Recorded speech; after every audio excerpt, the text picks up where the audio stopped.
বারাসাত পৌরসভার ১৩ নম্বর ওয়ার্ডের বর্ণালী সংঘ ক্লাবের পরিচালনায় ১৬তম রক্তদান শিবির অনুষ্ঠিত হল ওই ওয়ার্ডের রামকৃষ্ণ পল্লী এলাকায়। এদিনের অনুষ্ঠানে প্রায় ৬০ জন রক্তদাতা স্বেচ্ছায় রক্তদান করেন।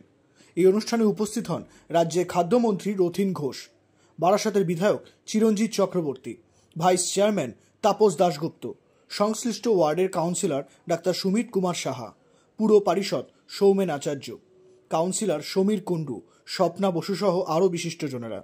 এদিনই রক্তদান শিবির নিয়ে স্থানীয় কাউন্সিলর ডাক্তার সুমিত কুমার সাহা জানান,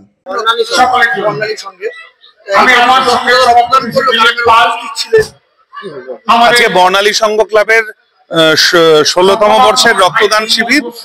এখন অব্দি কত ৩০ জন ৪০ জন রক্ত দিয়েছে।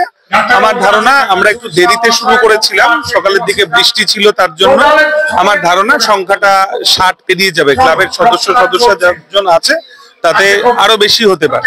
আমাদের টার্গেট ছিল ৬০ হয়ে যাবে। ব্যুরো রিপোর্ট, নজরে বাংলা।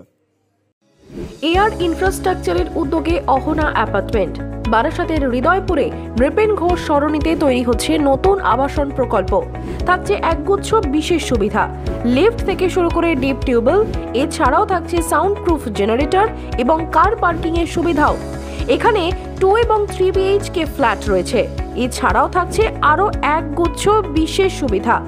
বিস্তারিত জানতে ফোন করুন স্ক্রিনে দেওয়া ফোন নম্বরে। সাধ্যের মধ্যে স্বাদ পূরণ।